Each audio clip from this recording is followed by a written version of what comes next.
Расскажите о нем. Он надежный, Он дает гарантии. он заботливый и современный.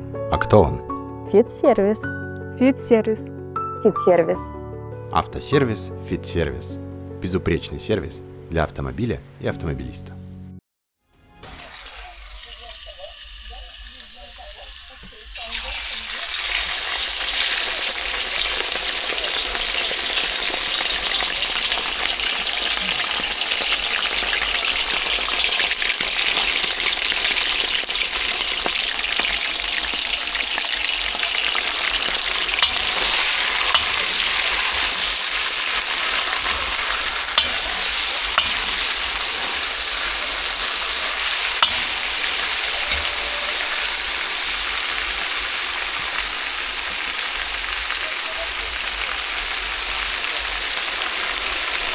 Надо постепенно, чтобы мясо не остудило масло, чтобы не варилось и запечатывалось.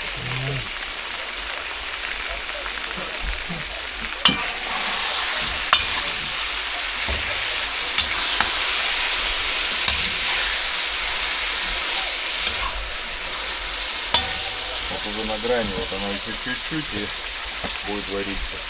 Масло впитывает быстро. Остывает из-за мяса. Мясо еще такое чуть-чуть прохладное. Вот сверху положим, а то пусть запечатывается. Сейчас поддувало откроем. И все.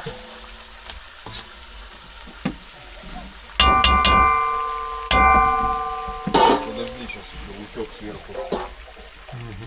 Давай.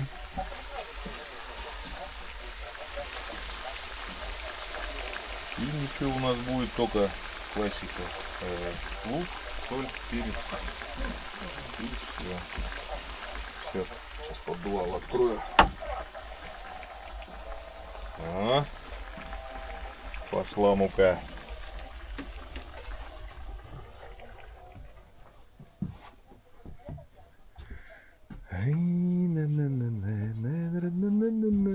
И банька. Все по старой схеме. Так, это гарнир. Картошка со специями в масле. Еще болгарский перец сюда пойдет. Сейчас противень мажем маслом. И в духовку. Мясо готовится. Все, ну жара, если честно, не хватает чуть-чуть. Пойдет. На улице не хочет. Обманул я, добавили стебли чеснока, в общем. Стручки или как. Везде его стараюсь добавлять. У нас почему-то Толян, а ты что закатался? Не хочешь есть? А париться пойдешь?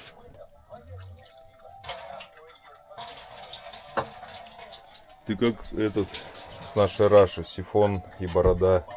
Да, пойду. Такое чувство. Так, это гарнир, это мясо. Ничего интересного, все, будем есть. А это Русина бутылка, он ее с рыбалки возит. Все не может уничтожить. Рогачевку эту. Шиповник, да. Ну-ка, фу! Взяли пешню. Поедем за крупной рыбой, слушай. Даже Амур нам не верит.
Мы тут с Ванькой один раз, наверное, ездили на переломочке. У нас солонец тут, но он как солонец. Мы его один раз посолили. Зубришка ходил. Это. Ну, там ни сидушки, ничего нету, так, чтобы козлятина питалась солью. Не оборудовали, короче.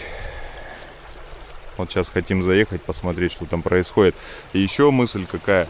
Несколько косяков гуся пролетело, а там огромное поле. И хотим это удостовериться, что, ну, может быть, они там садятся. Хотя навряд ли, там это необрабатываемые поля, дикие. Вот так, прокатиться еще.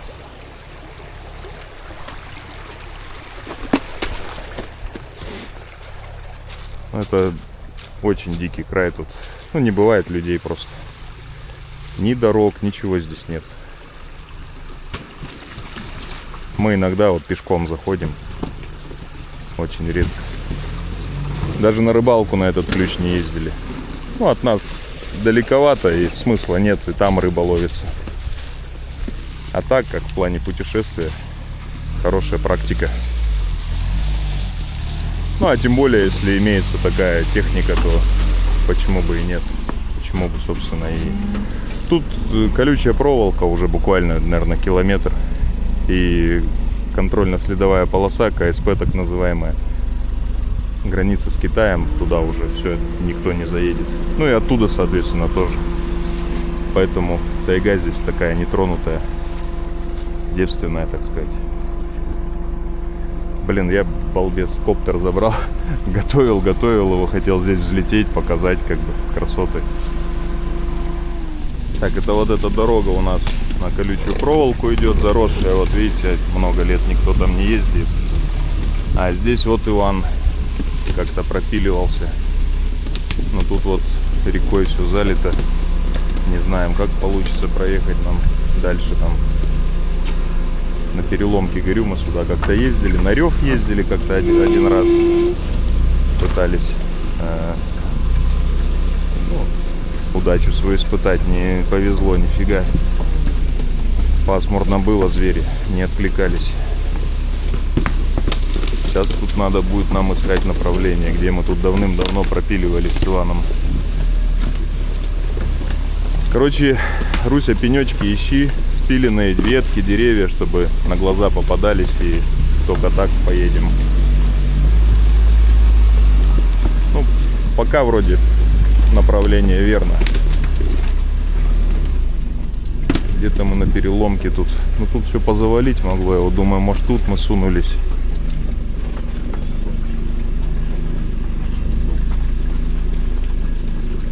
Я вот думаю, может, поехали туда, просто проедем на сухое, да прогуляем. Тут метров 400 осталось.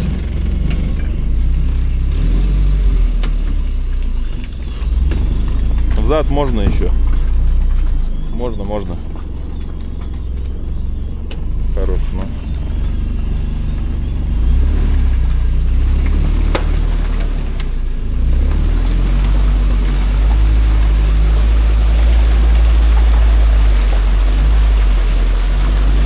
Это не река, это просто распадок заливает таким образом. А вот она, по-моему, дорога, Русь, ну. Ага. Ну как дорога? Направление.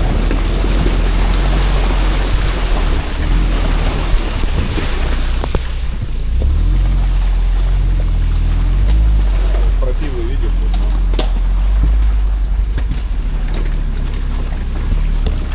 С нами старушка побежала тут. Совсем исхудала на цепи. Два щенка вроде давно от нее пересадили, а она все равно массу не набирает. Решили взять ее с собой. Вот вправо пропилы. Прогуляться. Ну и Злата, как обычно, увязалась.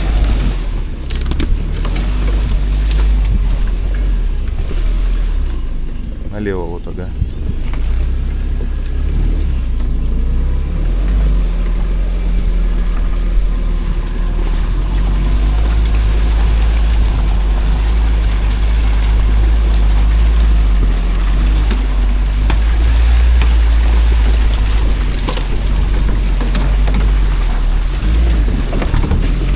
Да, пешком тут влажненько довольно идти было бы.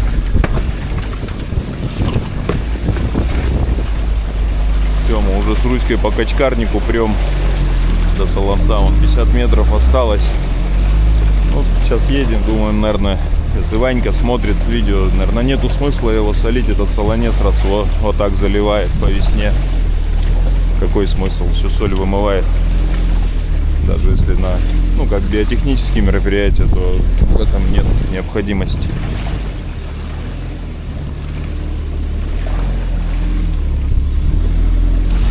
А так, да, тут вот в перспективе хороший рев должен быть. Вот, ну, коптер не взял. Вот, смотрите, вот сопки какие высоченные. И вот они по кругу. Везде. Сейчас на нем так полетаем, типа.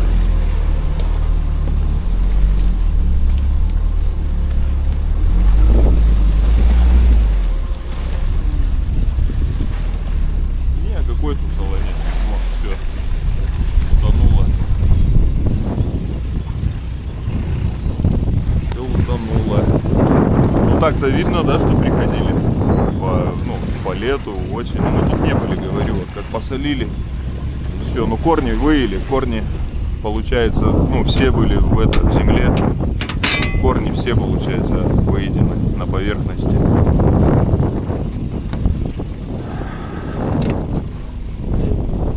Речка разлилась и все, вымыла.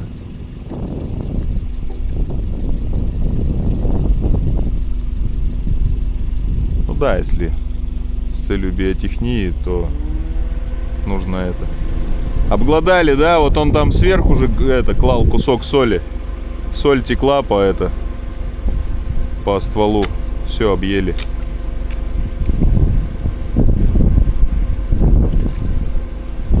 Намерзло все. Все, с этим солонцом отбой.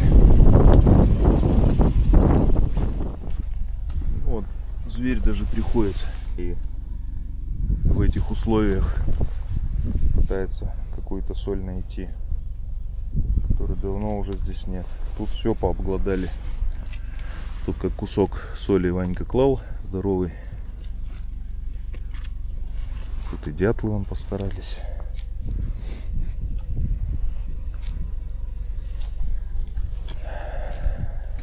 Так-то можно вот в эти, ну, смысл.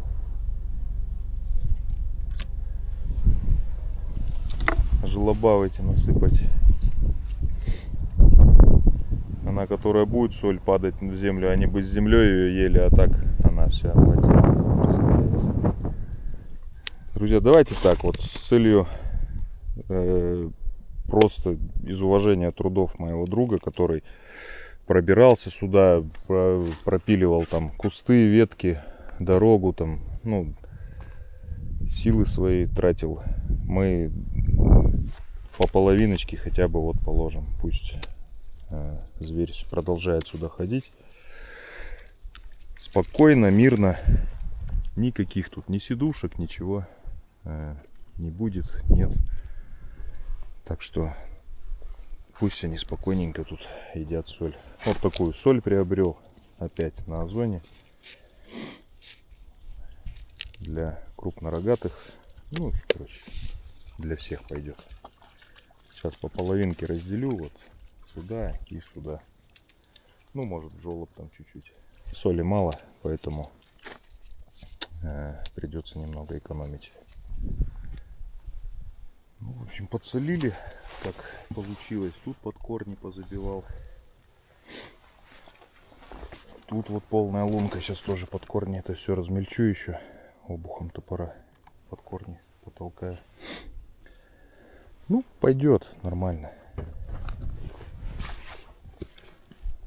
Так-то я не думаю, что вода будет еще больше прибывать. Так что Ванька не зря пробирался сюда. Ну все, засолили. Друзья, я видел у многих видео, ну, кто тоже биотехнические мероприятия соблюдает, многие оставляют лизуны, вот, ну, раз сюда положили, сюда, и там, ну, допустим, в жолоб. Но у нас плохая практика, вот, именно в таком исполнении, потому как почему-то медведь утаскивает, короче, эти лизуны, утащит куда-то, раздербанит там, она ему нафиг не нужна, соль, но зачем он ее утаскивает? Уже несколько раз такое было, поэтому мы стали лизуны разбивать, размалывать и так оставлять уже. А что-то с таблетками, вот он наркоман какой-то, медведь наш, уходит с таблетками. Зачем она ему нужна? Ну, может, просто не знает, соль медведю не нужна. Она нужна только говядине. Ну, лось, изюбрь, олени там все. У кого желчи нет, в общем. Тем нужна. Ладно, поедем дальше. Красота вообще, вот такие сопки кедровые, все, зверя много. Мы, кстати, когда на реву тогда сидели вот около того дерева, на переломке просто, ну, ревели.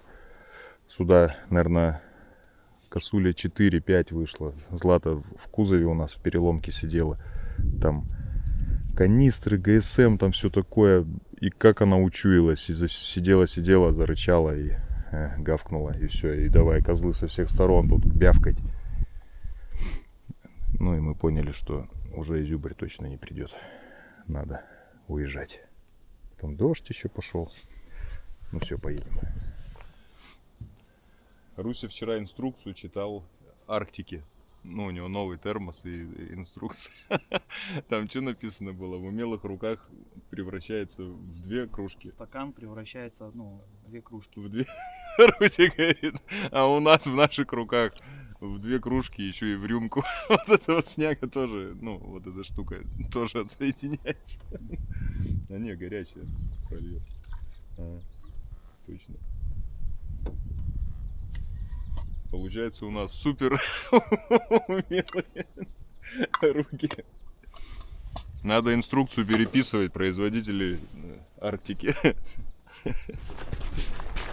Сейчас еще один солонец подсолим по пути следования. Но этот уже солонец такой рабочий. Он с сидушкой. И зверь посещает его довольно часто.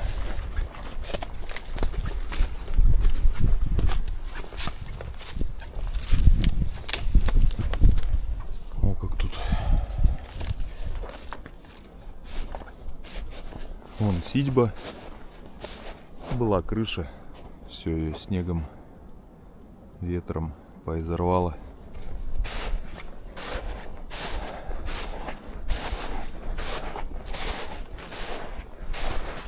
Тут ядовина.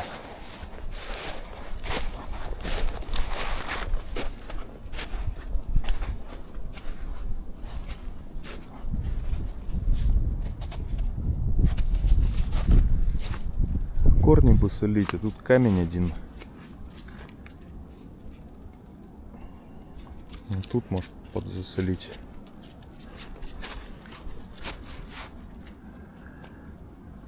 Вот подходы с сопки.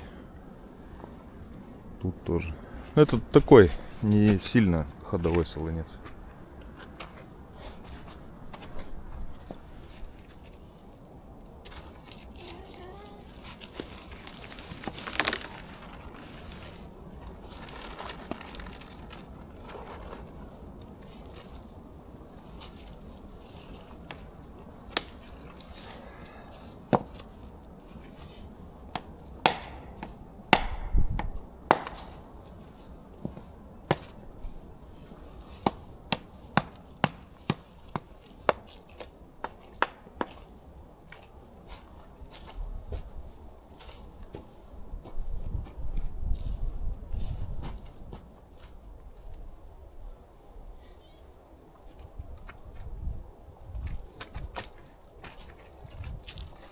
Мало соли.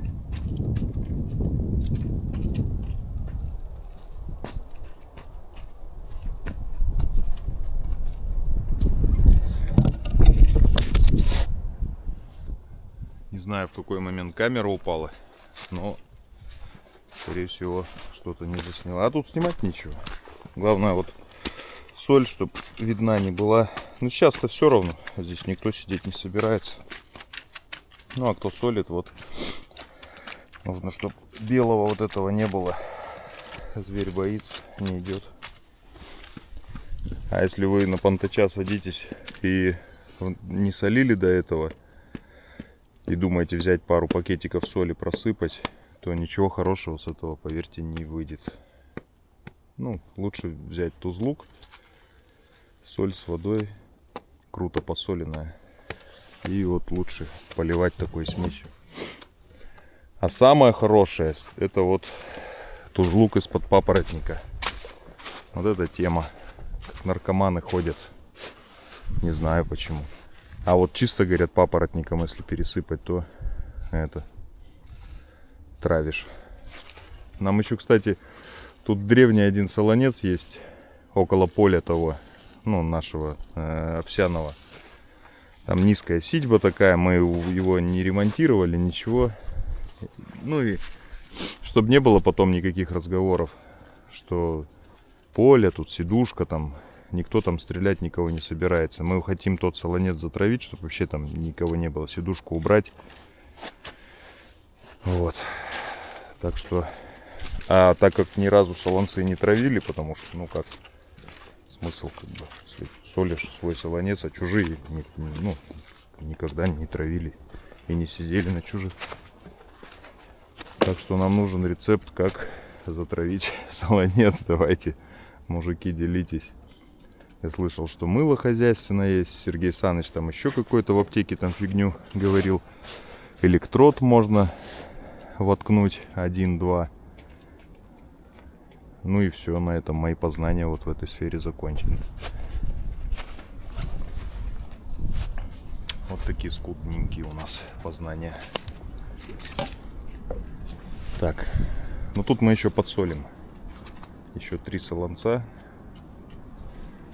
Надо еще солить будет их. У нас в этом году будет возможность пригласить ограниченное количество каких-то гостей, так называемых туристов, к нам в гости для отдыха, скажем так. И вот, собственно, это одно из развлечений будет, когда люди будут в гости приезжать. То есть мы приводим, садим на солонец, даем тепловизор, гляделку. Можно будет окунуться вот в такой мир, понаблюдать за зверем в естественных и его условиях. Поверьте, это гораздо интереснее, чем вы наблюдаете за зверем в зоопарке. В клетке, в неволе, тут совсем все другое. Ну, во-первых, вот даже если, зверь там, допустим, не подходит, подшумели. Ночью вообще в тайге, на сидушке, тут такие звуки бывают. В общем, это одно из развлечений. А так вообще какие-то туристические тропы. На сопки можно забраться, побродить. Рыбалка неплохая.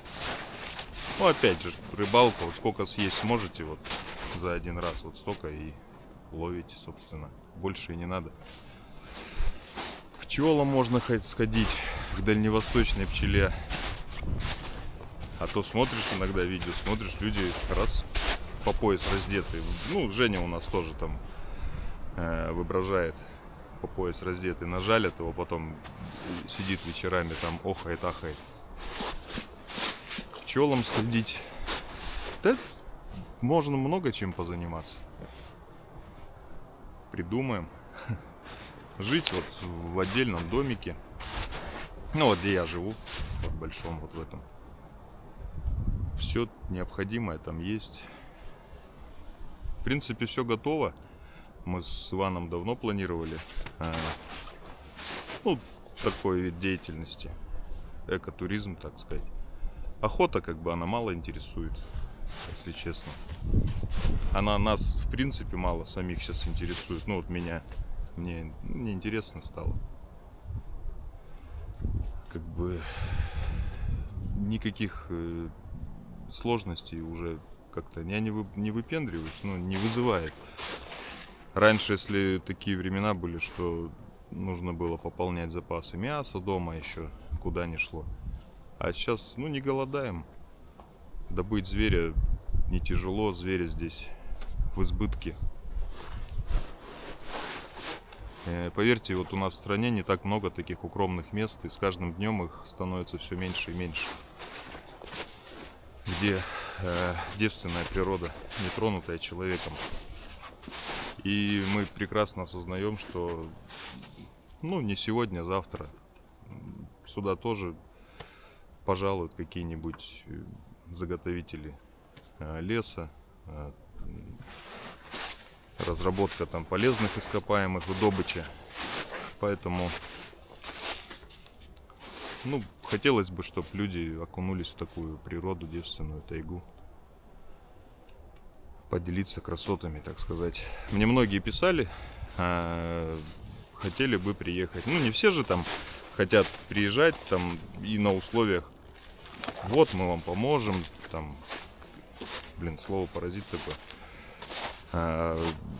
и работать так, как мы, таскать бревна, что-то строить. Есть же люди, просто хотят приехать и отдохнуть. Нафига им эта стройка?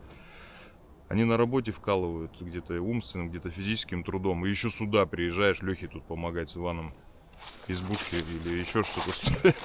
Нафига это надо? Просто отдохнуть. Вот приезжаете, топится баня, готовим есть на костре или на плитке.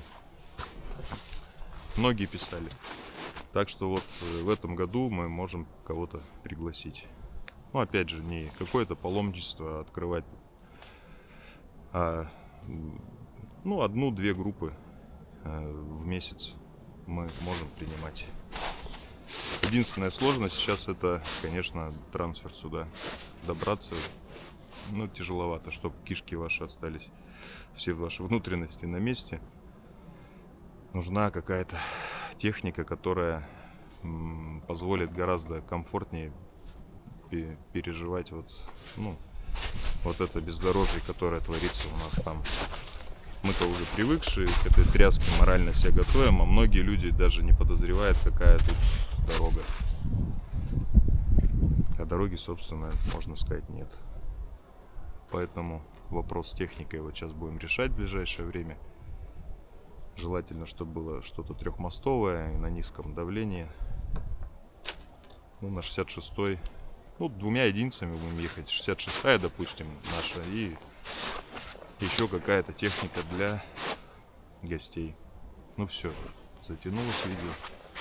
Пока я разговаривал, ручка там все правильно и грамотно сделал. Соль разбил, закопал. Все, поедем на пасеку пока. Дело сделано, идем домой. До утра, допустим, гость сидит, там, туда его посадили. А утром я приезжаю, или если, допустим, 2 солонца на 2, на 3 люди сидят. Желательно на 2, чтобы немного народу. И утром пришли, забрали. Если не понравилось, ночью по рации как-нибудь надо сделать так, чтобы она пробивала это расстояние. По рации сказали: Леха, забирай, страшно. Людям, допустим, не привыкшим, городским. Смотрите, вот кабан ходил как-то по осени, перерыл. Тут и медведь может прийти, и кабан. А людям не привыкшим, знаете, тут 2 филина сядут вот так по краям и начнут разными голосами говорить между собой, перекликиваться. И жутко, конечно, вот кто не, первый раз, жутко.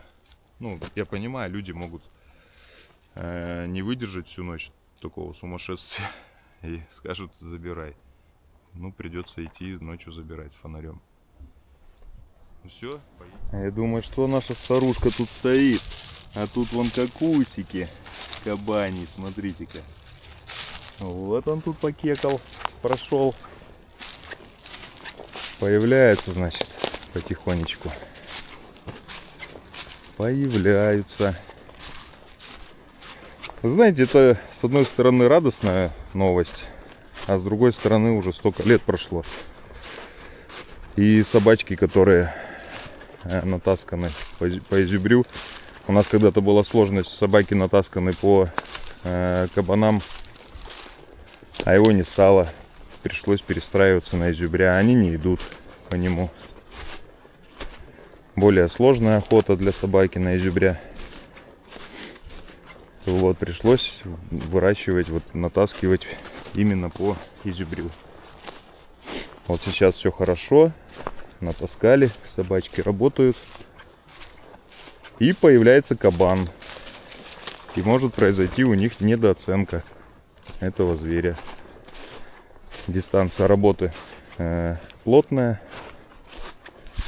Кабан очень коварный зверь. Затаскивает в орешник различный такой, где плотный лес. И собакам приходит конец.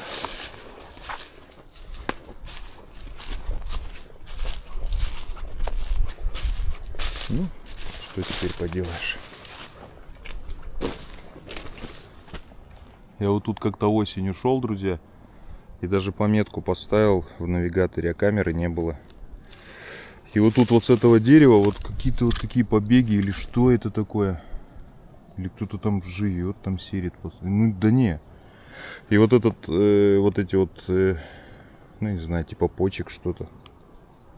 Что это? И они ярко-ярко желтого цвета были. Их тут много-много было. Вот смотрите. Я такое не встречал. И поэтому хотелось бы узнать, что это такое. Довольно интересное явление какое-то. Может быть, кто-то знает. И вот это все, вот то, что сейчас на земле, это было вот здесь облеплено. Вот прям вот так, ковром прям. И ярко-ярко такой желтый цвет такой, знаете, желтый. Сегодня у нас говядина с картошкой будет. Руська картошку чистит. Это в леднике со вчерашнего дня. Вот оно еще твердое даже. Так что ледник работает. Сейчас еще 2 кусочка порежем. Это я для того, чтобы показать. Но оно не прям мерзлое. Ну вот пальцем нажимаю. Не продавливается еще. Ну, нормально. Охлажденка, да, получается? Нормально. Сергей Викторович нам дал 3 кусочка. Так что сейчас будем готовить ужин с них. Так, где у нас нож? Будем в казан, как он, афганский казан, шурпу готовить. Чуть-чуть мяса, ну и много овощей. И напечь сейчас. Какой-то рецепт очень простой. 20 минут, как пар пойдет, снимаете и типа все, ждете, пока давление само выйдет. Клапана не поднимайте. Ну, посмотрим. Хлеб поднялся. Сейчас пойдем в ту печь, ну, в духовку. О, тут тоже Поднимается, да? Все, сейчас там будет 180 и пойдем. И будет у нас шурпа с домашним хлебом.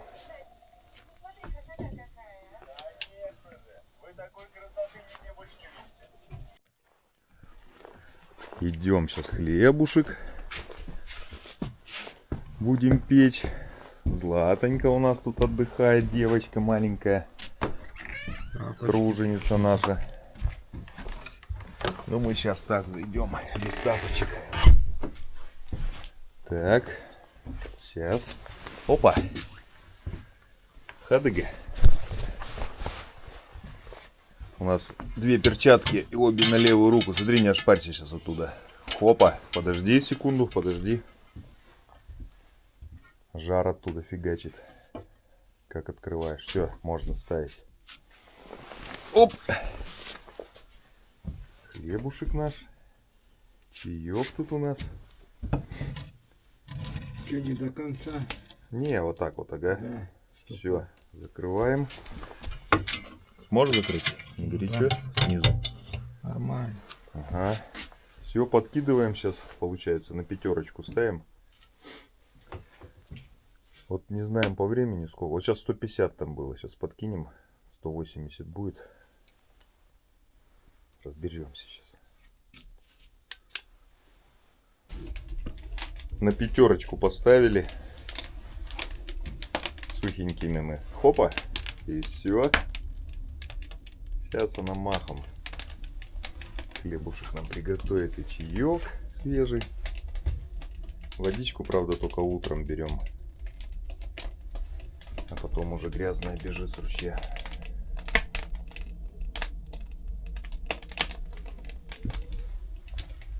Сразу запел. И температура поползла.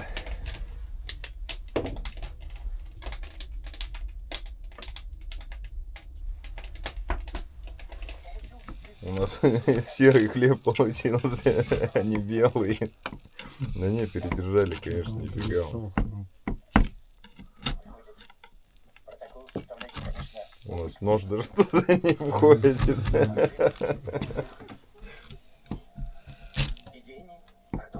Че, болгарку не надо нести? Масло. Масло нормально там наливал. По цвету видно, что он там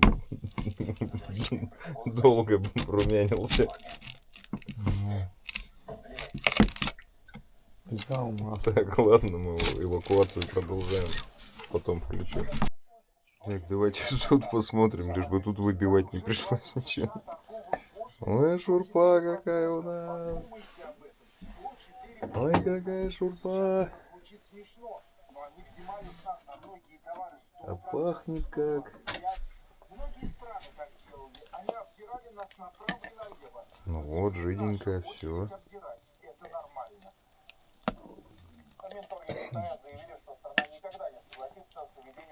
Надо сейчас попробовать.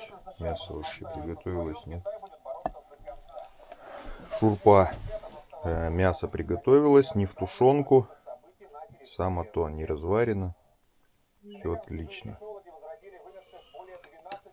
Будем готовить еще так. Ну и хлеб покажем. Не, ну вопросов зато нет, что он пропекся или нет. Я думаю, тут видно, что он пропекся невооруженным взглядом. Да не, хороший хлеб, что. И нет там особо там, что он там почернел, сгорел. Ну, немного прилип. Может быть, масла мало было. На этом, ну, на формочке покрыта. У нас завтрак. Шурпа прекрасная получилась. Даже не ожидал, что можно приготовить так быстро и вкусно шурпу. Мясо не разваренное, бульон светлый. Вот только зашипел, сразу снял. И давление вот он сам спускал. То есть я не принудительно вот эти вот поднимал вот эти клапана, как вилкой там поднимает или там рукой. А он сам спускал в течение 15-20 минут. Шурпа просто очень вкусная. Мне понравилось. Итак. Тут у нас хлеб. Я не помню, вчера показывал, нет? Вроде показывал. Ну, такой вот хлеб. Вкусный хлеб. Если не обращать внимания, что корочка довольно такая хрустящая получилась. Это кабачки.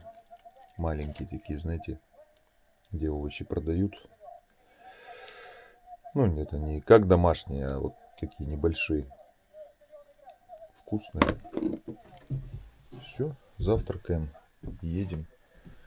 Ну, рис тут еще остался с мясом. Что-то никто не ест. Мы собираемся. Он Жеке капли привез. Ну, не Жеке, а собакам. Это от клещей, от волосоедов. Ну, в том году я применял их. Барс помогает от клещей. На месяц точно хватает. Ну, гораздо дешевле, чем Бровекта и Симпарика. Очень дорогой препарат сейчас стал. Ну, это вот выход в нашей ситуации, я считаю. Тут всем хватит. На месяц хватает. Пчелок мы с Жекой успели пробежать. 5 семей. Погода была. Ну вот сейчас опять восстановилась. Пасмурно, они начинали злиться. Снимать не стал. Особо это никому не интересно, я как понял. Перематывают почему-то зрители эти фрагменты работы с пчелами. какая-то часть аудитории нашей смотрит, а большинство плевать. Как-то с этим медом люди управляются. Гнезда сжали максимально. Пчелы вышли с зимовки сильные. Ну, битком их там, да, можно сказать. На 7-8 улочках там они умещаются. Если кому-то интересно кадры с пчелами, то можно зайти в телеграм-канал. Там регулярно Жека будет выкладывать. И где будет видно и силу семьи, и развитие. Вот. Так что, как я уже и сказал, у нас 2 семьи не вышло с зимовки. Ну там до Нового года 1 отводок, и 2 там слабенькая была. Израилась, так что ничего страшного, в этом году будем расширяться потихонечку. Ну, может быть, еще пчел привезем. Но не хотелось бы вот эту генетику, которая вот здесь есть, ее развивать, потому что пчелы мы покупали очень сильные, хорошие пчелы. В том году нам дядя Саша продал. Хотелось бы продолжать вот эту линию вести.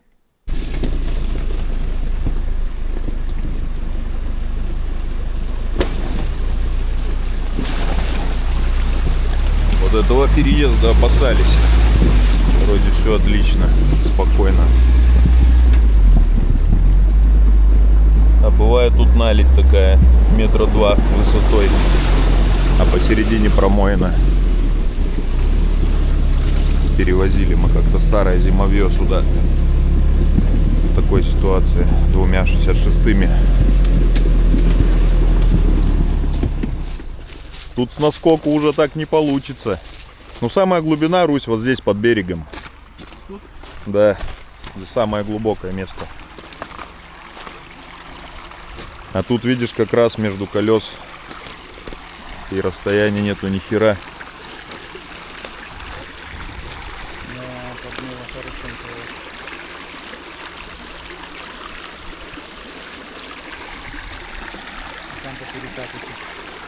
Да ну там какой ты, а как ты там вообще выедешь и заедешь?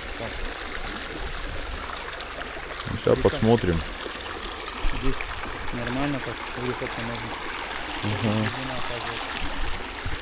Вот тут можно попытаться как-нибудь прыгнуть. В общем, здесь сейчас ручка будет спрыгивать. Там можно было закинуть, там глубоко. Колесо уйдет и начнется свистопляска. Проще здесь вот не глубоко спрыгнуть, да. Там заедет на ту сторону.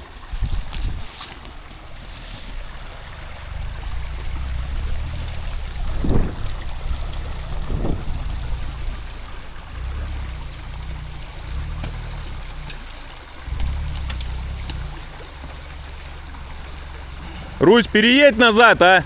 Поровнее надо.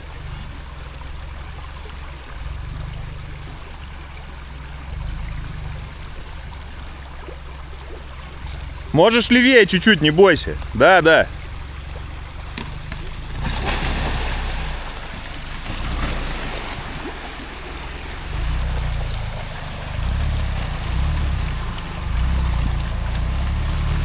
Прекрасная техника, конечно.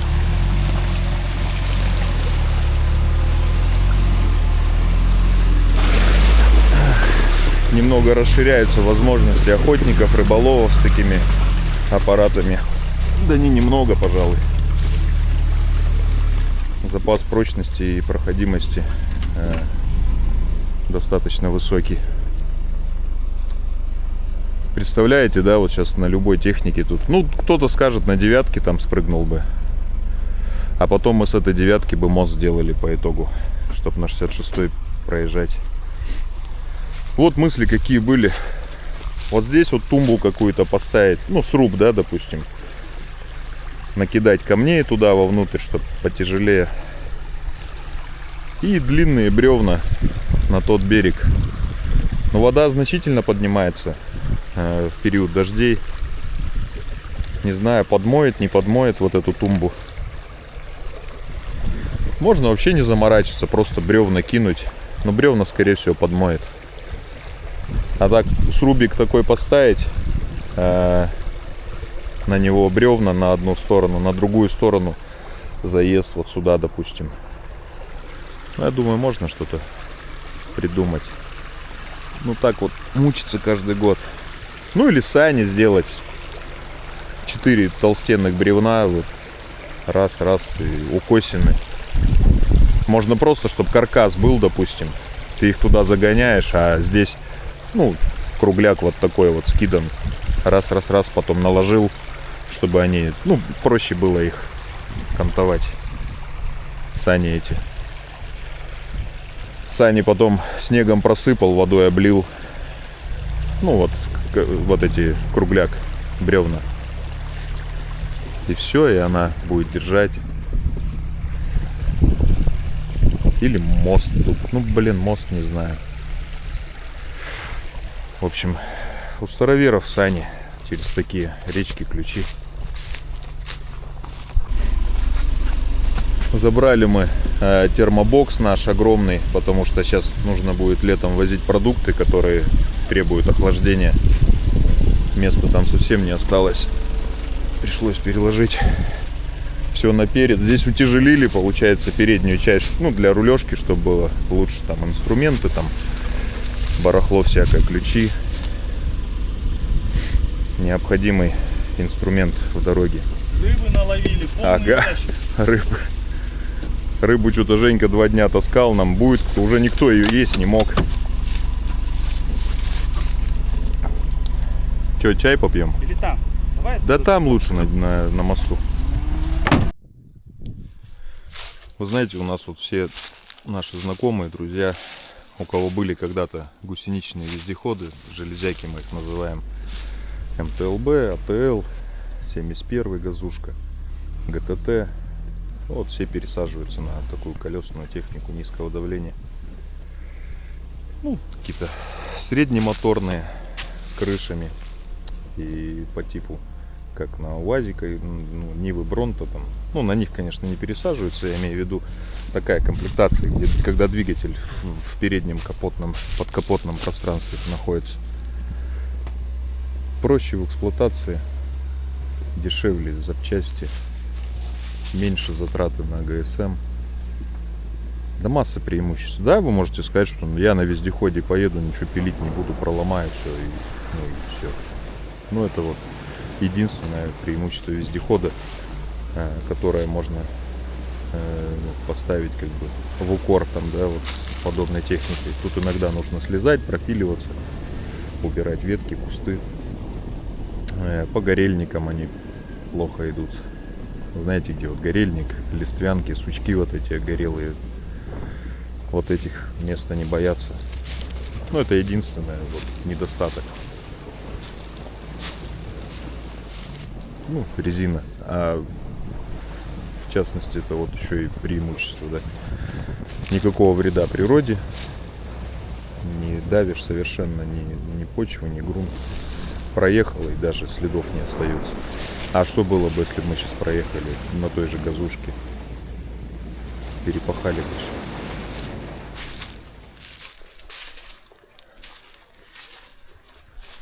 Та же тундра, лесотундра.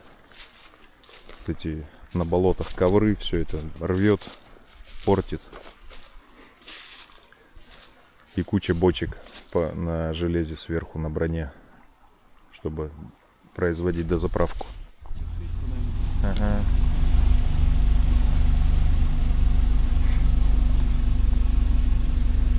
Друзья, смотрите, какая картина. Вот медвежата. Мамка отбежала туда в кусты. За нами секет, но мы передачу включили, чтобы на хода быстро. И у Руслана палец на курке газа. Вот они. Только-только повылезали. Белый свет только увидели. Чуть-чуть, Русь, проедь.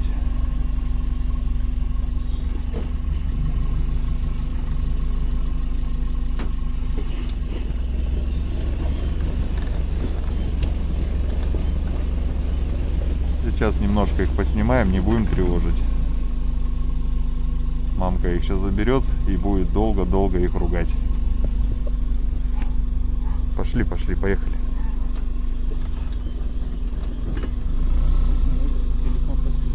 Русь, поехали, она уже сейчас переживать будет, я тебе говорю. Она зовет ее, видишь?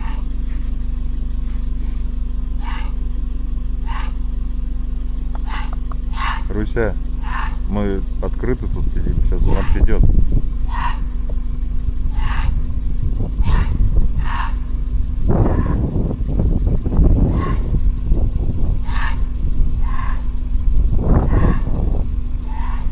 Русь, езжайте, говорю.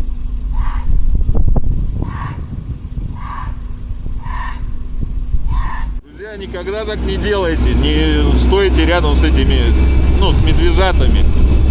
Это очень опасно. Я сейчас нервничал, капец. Руся еще хотел на телефон поснимать, я уже переживаю. Медвежонок начал там мамку звать. Это опасно, мы тут открыты, вот на чем мы сидим. У нас был случай, от медведицы отваливали тоже на квадроцикле. Выехали, медведица с медвежатами перебегала дорогу.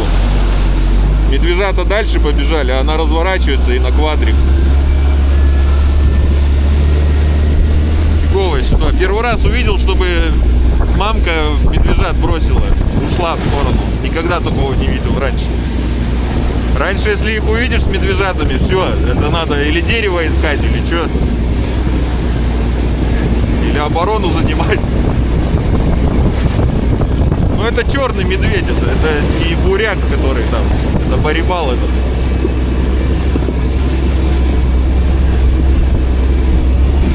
Так, ладно, едем дальше. Руся наснимал там, блин. Говорю, поехали, поехали. Они носятся, блин, в 2 раза быстрее квадроцикла. Еще, друзья, раз уж тема коснулась такая вот, давно хотел затронуть этот вопрос. Никогда не кормите медведей, которые вот встречаются около дорог. Бывает, они выходят, просят. Никогда не давайте им еду. Потому что у вас есть чем покормить, допустим. А тот же рыбак или грибник, который ходит пешком в тайге, на реке, у него может не оказаться еды. И он может сам стать жертвой этого медведя. Это прописные истины, но тем не менее сердобольных у нас становится не меньше, а больше. И, люди зачастую страдают вот от этого. Я понимаю, что многим из вас там жалко. Природа сама все распределит по своим местам. Кормить ни в коем случае их не надо. Как бы вам этого не хотелось.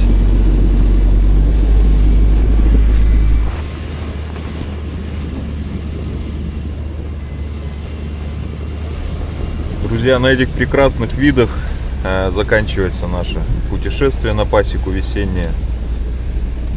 Поедем, скорее всего, в мае в следующий раз. Уже чтобы порыбачить можно было. Рыба зайдет с большой реки, с Амура, будет подниматься. Все, такая вот поездка получилась. В принципе, все задачи поставлены и решены. Берегите себя, близких. Всего доброго, друзья.